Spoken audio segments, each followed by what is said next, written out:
Hello from the second part of our trip around the eastern coast of Canada. We just made it to PEI and we're in Charlottetown now. We took the ferry over a few hours ago. It was a quick but beautiful ferry, 75 minutes. You got to see the red sand beaches as you came in. It was stunning. I think PEI was the place I was most excited for on this trip, so I can't wait to start exploring. To start us off, we made our way down to Water Street, one of their main shopping streets, because I was on a hunt for some souvenirs, specifically mugs. So I was really looking at their pottery. I ended up finding one that I absolutely loved, and we looked at the rest of the shop before we made our way down to the waterfront. Started by Salt and Soul, and that's where we caught all the fishermen fishing off the dock, which was pretty cool. And then we saw a bunch of art installations while we made our way to their main dock area. The Quartermaster Marina is where you're going to find the cutest boutiques right on the waterfront. You'll find a lot of pottery, clothes to take home, any souvenirs you would want. Next, we made our way to the Arts Hotel, where we'll be staying for the next few days. We have made it to our hotel in Charlottetown, so let me give you a quick little tour. It's a European-style hotel. It's a little bit cheaper,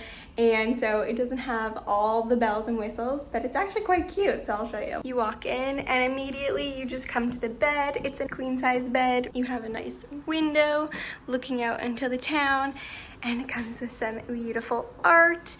You have a little bedside table and a desk, and finally just the bathroom with a nice little shower, and it's pretty simple, but that will get us through the next 4 days, and I actually kind of like it. It's nice for like a budget hotel. Reminds me of more bougie hostel. We're just about to head back down to the waterfront to grab a really delicious dinner. I think we're doing lobster rolls tonight. My mom already had a lobster roll, but I haven't yet, so I'm really excited for my first one here on the Maritimes. So I'm gonna grab that, and then I think we're just gonna enjoy some live music, relax, and then head back to the hotel and call it a night. What if like you know you, but I was just a kid, handle burned out along your board.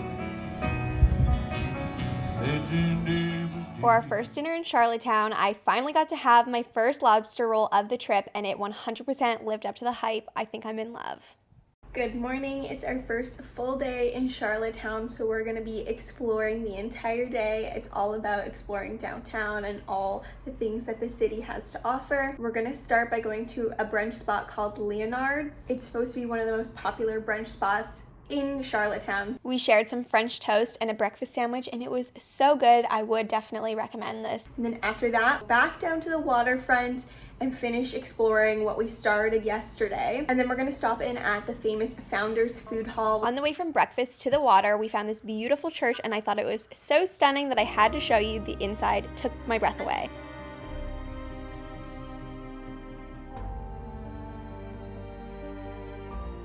The food hall was something we were highly recommended to check out, but honestly, I found it a little bit underwhelming. We found a few cute boutiques, but no good food options. We finished up at the waterfront, and we're gonna move on to exploring the downtown area. So we're gonna go up and down the blocks, just checking out all their shops, cafes, everything like that.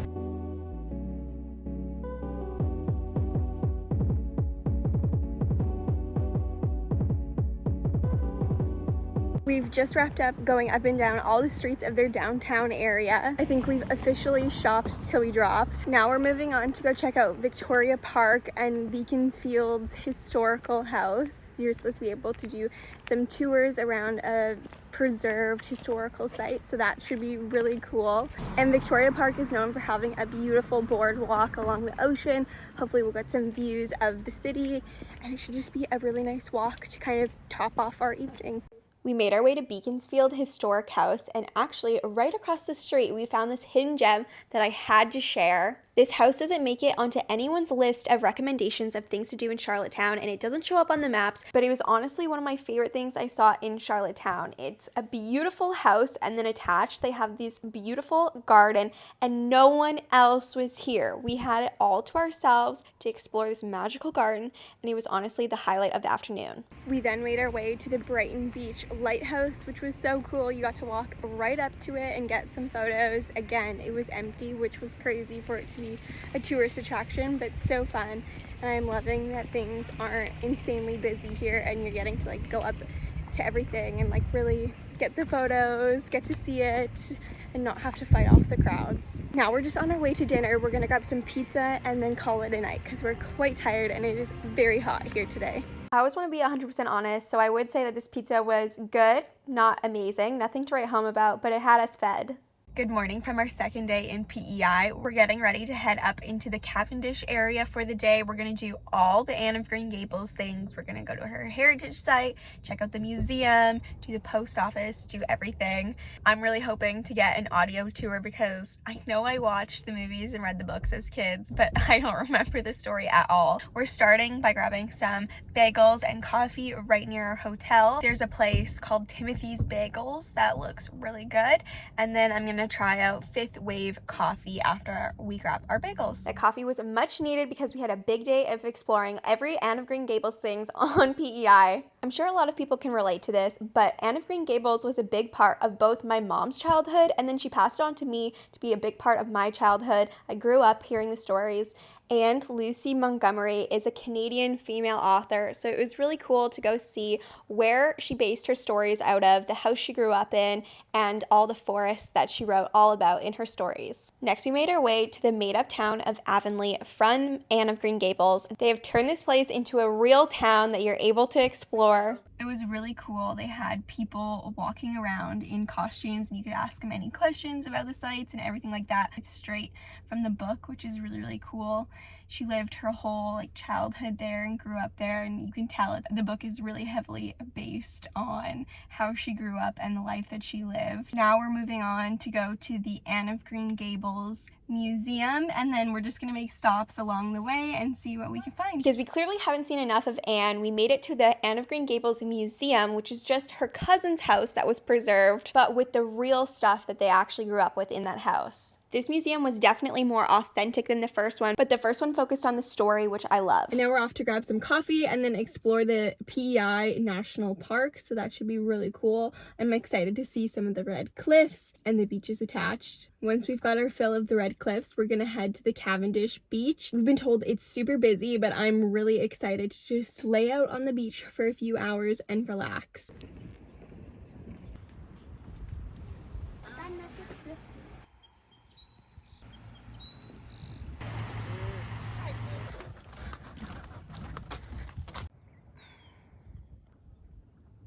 We are all wrapped up at the beach. It was so nice to just lay out in the sun and bake for a little bit. Definitely was looking forward to that part of our vacation. Now we just have one more stop. We're just gonna grab dinner while we're over there and then call it a night and head back to our hotel room. We just wrapped up our dinner at Richard's Seafood Shack. Oh my gosh, I think that's the best meal we've had on this trip yet. We got a hot lobster burger, which is just like hot lobster with butter on a bun. It was so good. And then we got their fish and chips. Again, PEI potatoes. It was just so delicious. They make their own tartar sauce. I could not recommend that place more. And then right across the street is the most beautiful lighthouse. So I would say that Richard's had a really long lineup. I think we were there for 40 minutes waiting in line, but it was worth it. I think the food was worth it. And then if you go kind of close to 7:30 when they close, afterwards when the sun is setting, you can go and take some photos by the lighthouse, and it's so beautiful and it's actually not busy, so you can kind of get it alone, and it was so gorgeous. I had such a fun time. Tomorrow we're heading to the east of the island, so it's gonna be super fun. Beaches, lighthouses, so super looking forward to that. Morning from day 3 in PEI. We're starting our day at one of the national parks called Greenwich Beach. It's supposed to be a really beautiful walk onto kind of a more private beach, so I'm really looking forward to that. Before we came here, we had a delicious breakfast at a place called Receiver Coffee, and I was told to go specifically to the brass shop location. It was so cute. It was a really old brick building and it was really good food. So great breakfast to start the day, and now we're here at the beach and I can't wait to just chill and relax for a few hours before we continue our adventure of the east part of the island. After just a few minutes of walking around the Greenwich Dunes, we decided we were going to have a change of plans. It was kind of windy to lay out on the beach, and it wasn't the nicest weather yet because it was still early in the morning. So we decided to just do a really nice beach walk. We walked for about an hour. We ended up spotting a fox. It was so cute before we made our way to Basin Head Beach. Now the weather was starting to get a little bit warmer, and this beach was stunning. I swear we were transported to Hawaii the minute we landed here. There was people jumping off the docks into the water. The sand was beautiful. It was just such a nice afternoon. We continued our drive along the coast and we made our way to Sorus. There wasn't much here to see. We made one stop at a little community craft store before we made it to Point Prim Lighthouse. This is the oldest lighthouse on PEI. We made our way back to Charlottetown, and for dinner we went to Lone Oak. They have a beautiful patio, and then for dessert we made our way to the Cow's Ice Cream headquarters. We saw where they make their ice cream and cheese and had some delicious ice cream. Good morning from our final full day in PEI. For breakfast we made our way to Kettle Black in downtown Charlottetown. It was a really cute vibe. We grabbed some coffees, a bagel, and some oatmeal, and then we were out the door. And this morning we're off to the west coast of the island, so we're gonna do a road trip all around it and check everything out. Our first stop is the Argyle Shores Provincial Park. It's one of the famous red sand beaches here, so we thought we just had to check out a red sand beach before we leave, so we're on to go explore that.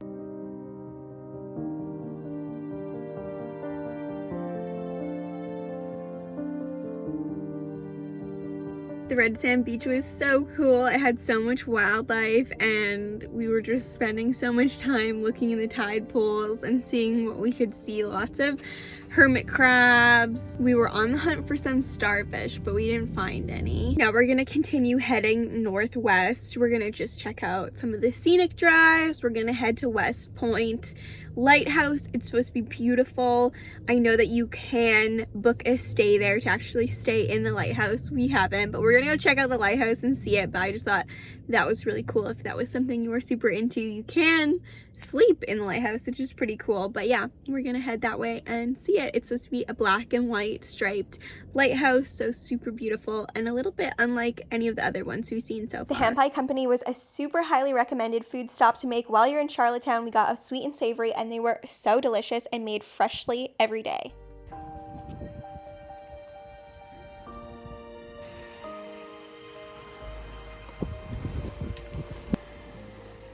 We finished up our road trip to the north by heading to this place where there are a few houses made completely out of glass bottles. So it was really cool. It was about $10 to get in, and you got to walk through these houses that were made out of like 8,000 to 12,000 bottles each. There was a tavern, a church, and a whole house, which was really cool to see, and some beautiful gardens. And it was a really sweet story. Like a 66-year-old man started doing it as a passion, so it was really cute to walk through it. We've made it to Summerside now, which is where we're staying for tonight. So we're gonna walk along the waterfront and then look at some of their historic buildings, a garden that's popular here, and then we're gonna go to a place called The Knot for dinner. It's like a beachside bar that looks really fun. Probably get a cocktail, get some nice seafood, and call it a night.